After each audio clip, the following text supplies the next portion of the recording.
예, 지금부터 제88차 더불어민주당 정책조정회의를 시작하겠습니다. 저는 사회를 맡은 정책위 수석부의장 박상혁 의원입니다. 먼저 한병도 당대표 직무대행 겸 원내대표님의 발언이 있겠습니다.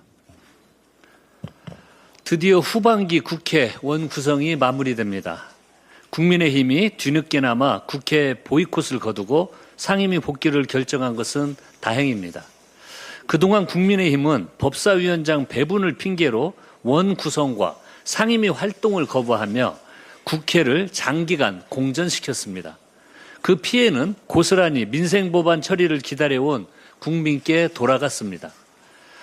이제라도 국회로 돌아온 만큼 정쟁이 아닌 민생을 위해 일하는 국회를 만들기에 협조해 주시기 바랍니다. 우리 민주당은 국민의 오늘을 든든히 지키고 대한민국의 빛나는 내일을 열기 위해 반도체 메가특구 특별법을 비롯한 경제, 민생 법안 처리에 속도를 내겠습니다. 오직 국민을 바라보면서 일하는 국회를 제대로 만들어 보겠습니다. 오늘 이재명 대통령께서 부동산 정책 국민 대토론회를 직접 주재하십니다. 불과 열흘 만에 5천여 건 가까이 쏟아진 제안은 주거 안정과 부동산 시장 정상화에 쏠린 국민 여러분의 절실한 기대를 보여주고 있습니다. 결론을 미리 정해놓고 국민을 설득하는 것이 아니라 현장의 목소리를 먼저 듣고 실현 가능한 해법을 찾는 것이 이재명 정부의 국정 운영 방식입니다. 그런데 국민의힘은 토론회가 열리기 전부터 묻지마식 비판을 쏟아내더니 이제는 대통령의 정상적인 자택 매각까지 정쟁의 소재로 들고 나왔습니다. 지난 2월에는 관저에 거주하면서 왜 집을 팔지 않느냐고 공격하더니 막상 대통령께서 집을 팔자 이번에는 꼼수 거래라며 흠집 내기에 나선 것입니다. 국민의힘이 문제 삼는 근저당권은 세입자의 계약 만기와 매수인의 재건축 권리를 고려해 소유권을 먼저 이전하고 아직 받지 못한 잔금 채권을 보전하기 위해 설정한 등기상의 안전장치입니다. 모든 거래 내용과 절차도 실거래가 신고와 등기를 통해 투명하게 공개돼 있습니다. 대통령이 집을 보유하면 투기라고 하고 처분하면 꼼수라고 공격하는 것이야말로 전형적인 답정너식 정치 공세입니다. 대통령께서 어떤 선택을 했더라도 트집 잡았을 국민의힘의 무책임한 정치로는 국민의 주거 불안을 해결할 수 없습니다. 국민의힘이 정작 해야 할 일은 따로 있습니다. 도시 및 주거환경정비법과 공공주택특별법, 한국토지주택공사법 등 97 공급대책 후속법안 처리에 협조하는 것입니다. 민주당은 오늘 대토론회에서 제시되는 국민의 의견을 당과 상임위원회 중심으로 꼼꼼히 검토하겠습니다. 투기는 철저히 차단하되 실수요자의 주거 사다리는 든든히 지키고 신속한 주택 공급과 국민 주거 안정을 위한 실효성 있는 대책을 반드시 마련하겠습니다. 민주당과 이재명 정부가 견제하는 검찰개혁의 대원칙은 수사와 기소의 완전한 분리입니다. 수사와 기소 분리를 통한 검찰개혁 완성은 이재명 대통령께서 늘 강조하신 지향점이자 국민 주권 정부의 확고한 국정 과제입니다. 대통령님과 민주당은 이 원칙에 대해 후퇴하거나 흔들리지 않았습니다. 올해 1월 신년 기자회견에서 대통령님께서는 검찰개혁 역시 확실하게 추진하겠다. 저항과 부담을 이유로 멈추거나 흔들리는 일은 결코 없을 것이라고 말씀하셨습니다. 지난달에는 국회와 민주당에 충분히 수기를 거치고 국민의 의견도 수렴해서 결정하라고 신뢰를 보내주셨습니다. 이에 민주당은 수기와 토론 과정을 거쳐 형소법 개정안을 정밀하게 심사하고 있습니다. 의원총회와 공청회를 이어가며 당 내외 의견을 수렴했고 법사위는 어제까지 총 8차례의 전체 회의와 보반 소위를 열어 조문 하나하나 심도 있는 논의를 진행하고 있습니다. 이제 치열했던 토론과 수기에 마침표를 찍을 때가 왔습니다. 오는 10월 2일 새로운 형사사법체계가 차질 없이 시행될 수 있도록 민주당은 책임 있는 결론을 내리겠습니다. 또한 경찰은 내부 비리 근절과 민주적 통제 확립에 뼈를 깎는 노력을 기울여야 합니다. 수사 부실로 피해자의 더 큰 고통을 안기거나 사건을 축소하거나 은폐하여 범죄자를 봐주는 행태는 그 어느 사법기관에서도 용납될 수 없습니다. 그간 경찰은 주요 비리 사건이 터질 때마다 관성처럼 반부패 대책을 내놓고도 지키지 않아 왔습니다. 주어진 권한이 커지는 만큼 그 권한을 제대로 사용할 실력도 갖춰야 합니다. 권한이 남용되지 않도록 민주적 통제도 필요합니다.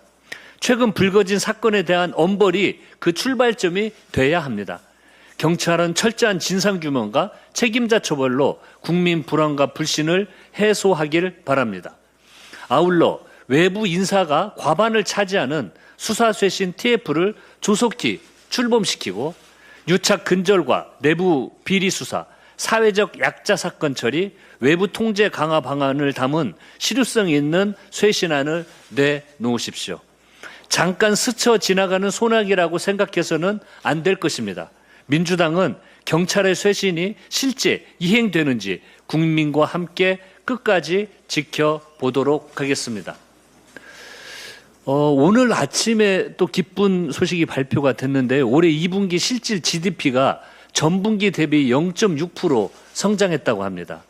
한국은행이 5월 수정 경제 전망에서 제시한 0.2%를 무려 0.4%포인트나 상회하는 수치입니다. 실질 GDP가 전기 대비 3.6%, 전년 동기 대비 무려 15.6% 성장했습니다. 이는 1988년 1분기 이후 38년 만에 최고치입니다. 반도체 등 주력 산업의 수출 호조와 함께 일 잘하는 이재명 정부의 기민하고 적극적인 정책 대응이 만들어낸 값진 성과입니다. 민주당은 집권 여당으로서 역대급 경제 지표에 만족하지 않겠습니다. 경제 성장의 온기가 국민 모두에게 또 골목골목으로 전해질 수 있도록 신발끈을 더욱 조여 매겠습니다. 예, 감사합니다. 다음은 한정혜 정책위 의장님의 발언이 있겠습니다. 중동 위기가 재점화되면서 대외 경제 불확실성이 커지고 있습니다. 6월 미 이란 종전 MOU로 안정되던 국제 유가가 미국의 대이란 해상 봉쇄 그리고 이란의 호르무즈 재봉쇄와 더불어서 종전 MOU 의무 이행 중단 선언으로 재급등하면서 브렌트유는 21일 기준 배럴당 91달러로 9월 초보다도 27.2% 올랐습니다. 유가와 물가 상방 압력이 서민 생활 물가와 중소제조업으로 전이되는 국면으로 정부는 비상경제 대응 체계를 재점검하면서 밀착 관리에 나서고 있고 원유와 나프타 수급 상황 점검, 에너지 및 공급망 대응 체계 재정비 등 총력을 기울이고 있습니다. 그간 정부는 석유 최고 가격제 그리고 유류세 인하를 병행하면서 상반기의 물가 상승폭을 1.2%포인트로 억제하였고 전기, 가스, 공공요금 동결, 화물차 농어민의 유류비 지원 연말까지 연장, 교통비 환급 연장 및 농축수산물 전 품목 대상 역대 최대 할인 행사 등을 통해 민생경제 영향을 최소화하기 위해 총력을 다하고 있습니다. 또 시장 질서, 매점 매석 관리를 위해서 물가 안정 조치 위반 시 처분 명령, 이행 강제금, 압수 물품 즉시 매각, 부당이득 초과 과징금, 신고 포상금 도입으로 민생 밀접 품목에 대한 밀착 관리와 더불어서 위기에 편승한 편법 인상을 강력히 차단하기 위한 노력도 병행해 왔습니다. 정부와 여당은 고조되는 중동 불안으로 국민이 피해를 입지 않도록 비상한 각오로 대응하겠습니다. 대외경제 파고로부터 민생경제를 든든히 지키겠다는 말씀 드립니다. 미국 현지 시간 24일 미국의 무역법 122조에 따른 10% 한시 과세가 종료됩니다. 뒤를 이어서 무역법 301조 조사 결과를 토대로 새로운 관세 조치를 발표할 가능성도 있어서 통상 환경의 불확실성이 커질 우려가 있습니다. 정부 통상 라인이 총동원되어서 총력 대응 중이고 국회도 한미 의원연맹도 미국을 방문해서 적극 지원하고 있습니다. 무엇보다 중요한 것은 새로운 관세 조치가 기존의 한미 무역 합의의 균형과 신뢰를 훼손해서는 안 됩니다. 기존 합의에서 설정된 15% 수준이 실질적인 관세 상한으로 작동될 수 있도록 하고 자동차, 반도체, 철강을 비롯한 주요 수출품에 불합리한 관세가 중복 적용되지 않도록 미국 측과 분명하게 협의해야 합니다. 또한 미국의 301조 조치가 국제 통상 질서에 부합하는지도 면밀히 따져야 합니다. 강제노동 근절이라는 국제사회의 목표에는 적극 동참하되 이를 명분으로 동맹국의 정상적인 상품에 일률적인 관세를 부과하는 것은 적절하지 않습니다. 정부는 우리 기업의 공급망 관리 실태와 노동인권 보호 수준을 충분하게 설명하고 필요하다면 강제노동 연계 상품의 국내 유입을 차단하기 위한 제도도 국제적 수준에 맞게 정비해 불필요한 통상 리스크를 선제적으로 해소할 수 있도록 만전을 기해 주시기 바랍니다. 아울러서 지금 진행되고 있는 대미 투자 프로젝트도 국익의 원칙 아래 추진되어야 합니다. 관세 인상을 피하기 위해 비용을 부담하는 방식이 아니라 상업적 합리성이 확보되고 우리 기업의 미국 시장 진출과 국내 산업 경쟁력 강화에도 도움이 되는 그야말로 상호 호혜적 프로젝트로 추진되어야 합니다. 정부와 여당은 국익 중심의 실용 통상으로 우리 기업과 또한 일자리를 지키기 위해 전력을 다하겠습니다. 후반기 개원 50여일 만에 국회가 정상 가동됩니다. 뒤늦게나마 국민의힘이 국회에 복귀한 것은 다행입니다만 국민을 위해서 1분 1초를 아껴 전력 투구해도 부족한 시간에 국회 공전을 야기한 것은 매우 안타깝게 생각합니다. 민주당은 민생입법에 더욱 박차를 가하겠습니다. 무엇보다도 본회의에 계류된 법안 처리가 시급합니다. 한병도 당대표 직무대행께서도 말씀해 주셨습니다만 범죄 수익을 몰수할 수 있도록 하는 범죄 수익 은닉 규제 및 처벌법, 아이들이 혐오 집회로부터 안전하게 학교에 다닐 수 있게 하는 교육환경보호법, 산업재해로부터 노동자의 안전을 더 강화하는 산업안전보건법과 산업재해보상법, 부동산 공급 촉진을 위한 도시정비법, 공공주택특별법, 노후공공청사 활성화 특별법 등 97 공급대책 법안 등을 처리해야 합니다.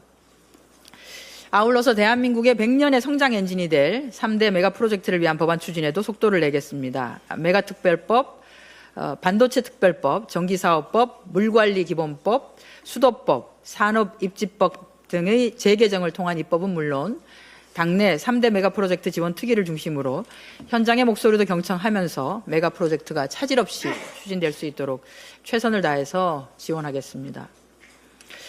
오늘 이재명 대통령께서는 부동산 정책을 주제로 국민 대토론회를 열고 정부 관계자 및 학계, 언론, 연구소 등 전문가와 일반 국민이 참여하게 되는 공급 확대 또 금융 세제 개편 방향을 공개적으로 논의하게 됩니다.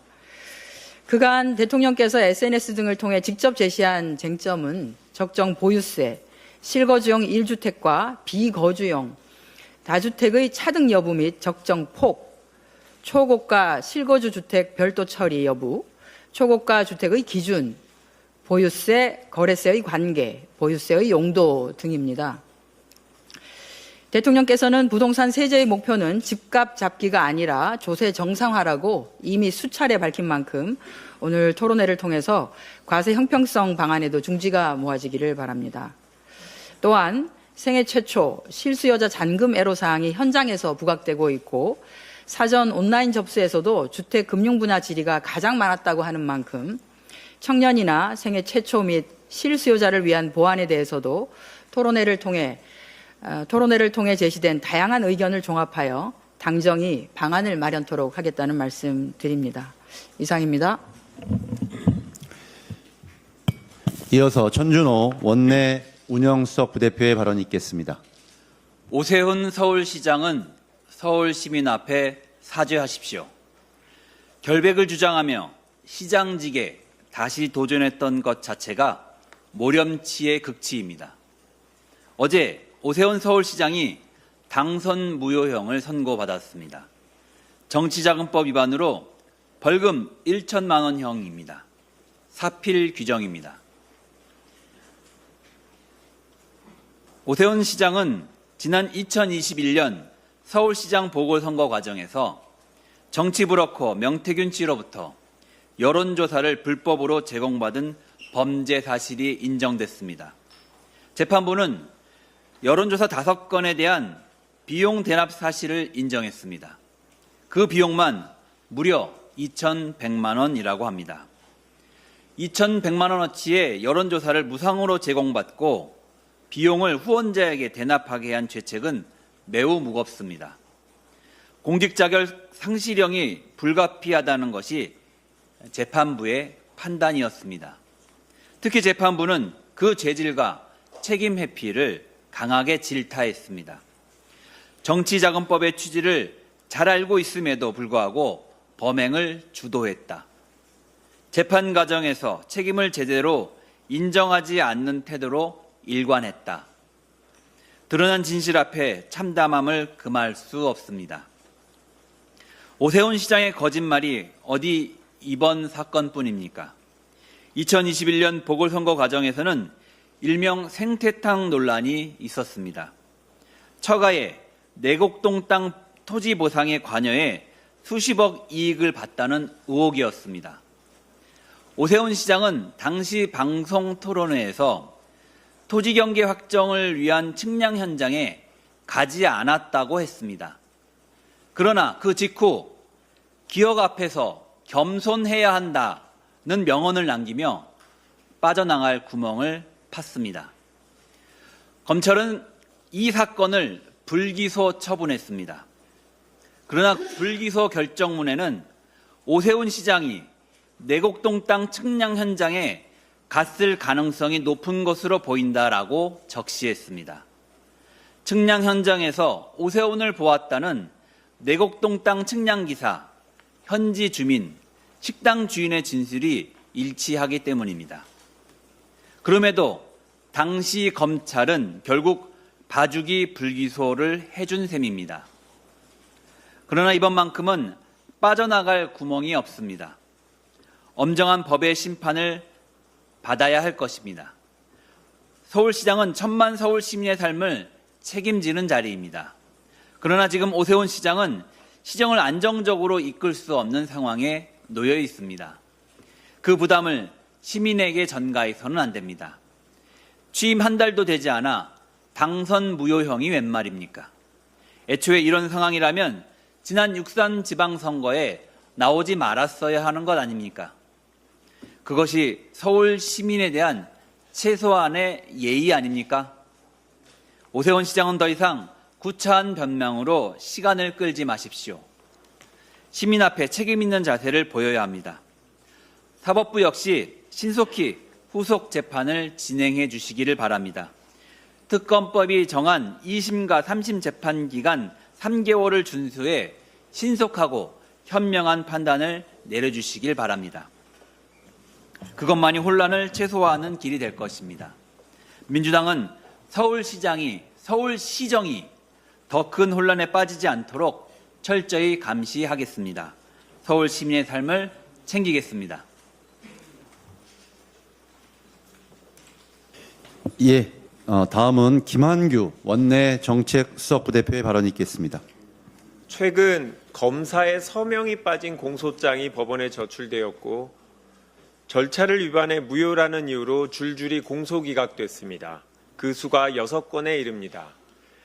서울 동부지검에 근무하던 검사가 형사사법정보 시스템인 킥스의 전자서명 절차를 빠뜨린 것입니다.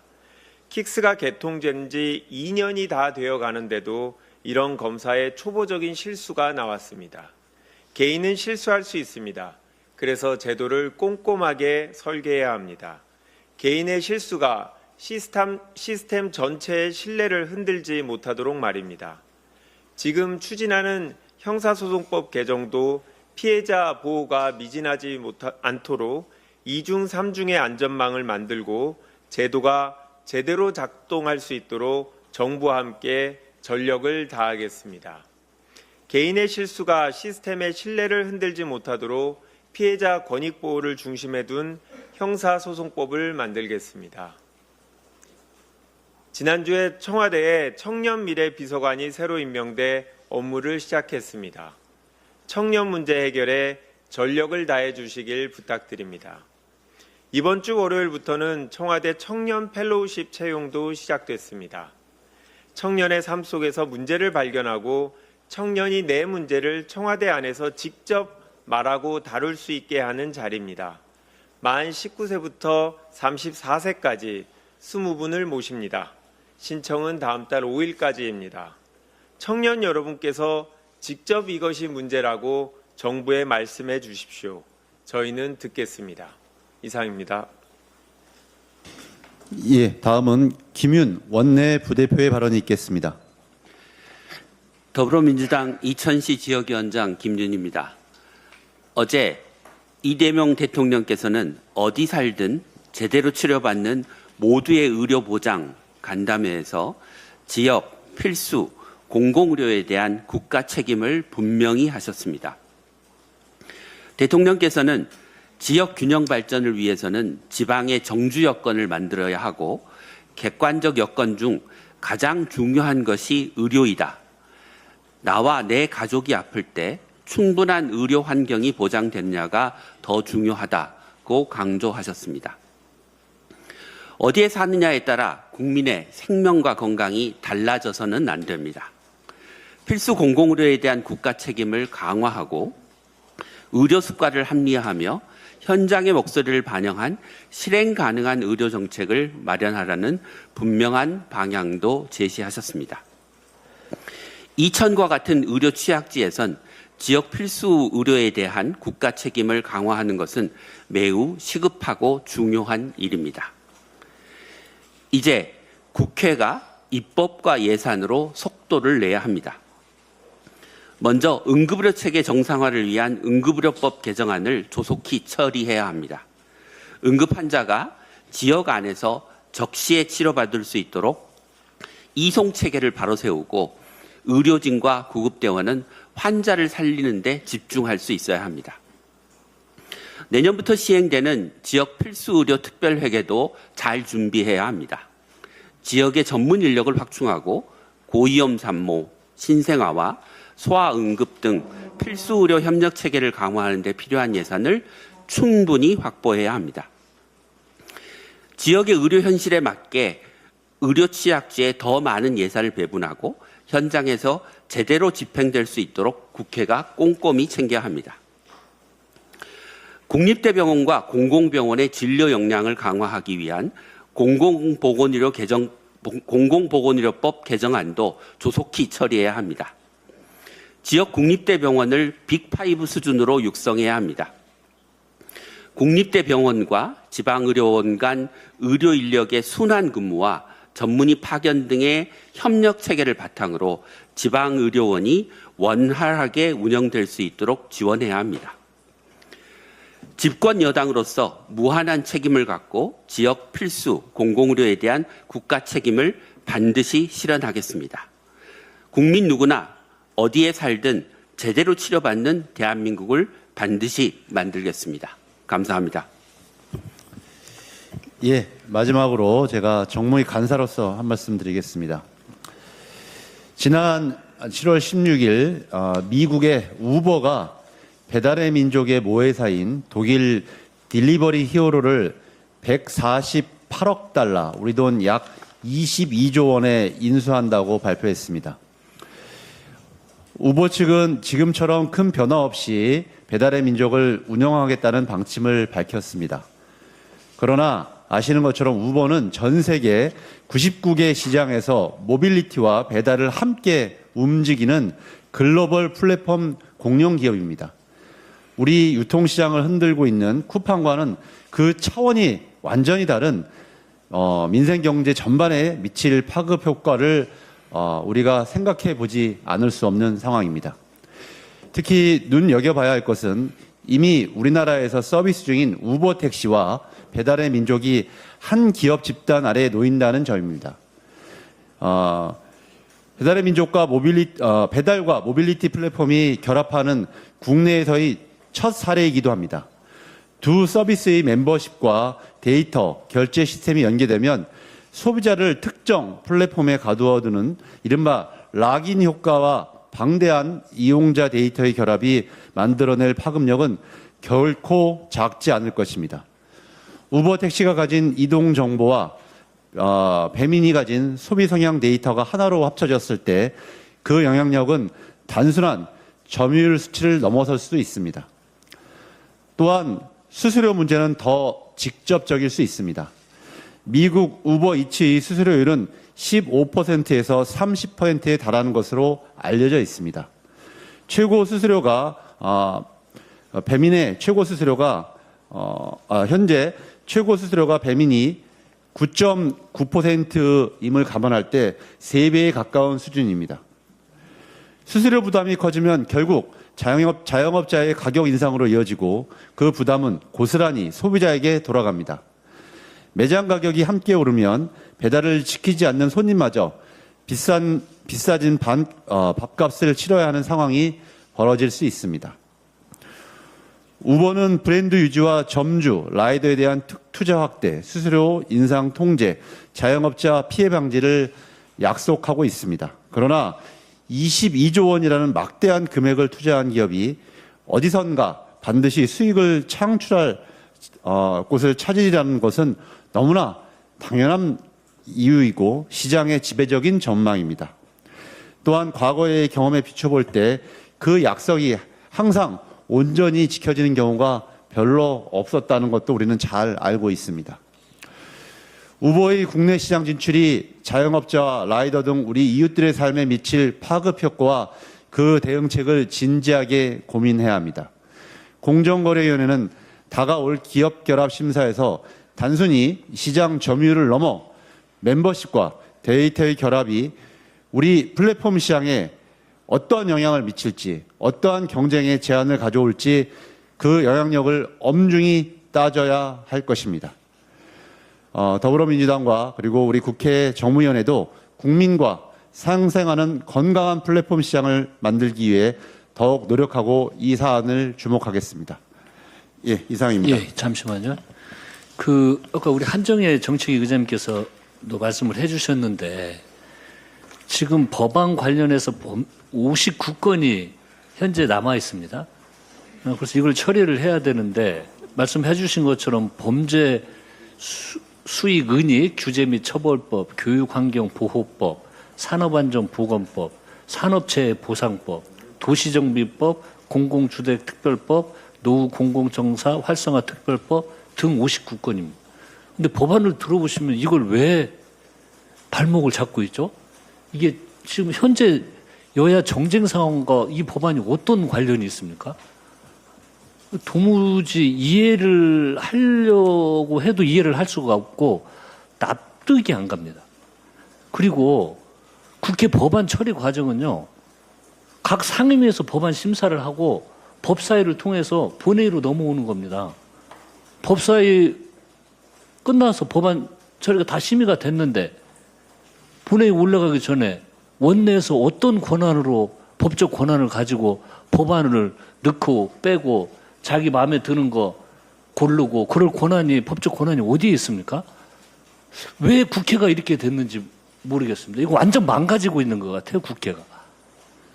이 법을 지키지 않고 질서와 체계도 없고 그냥 막 가자는 겁니다.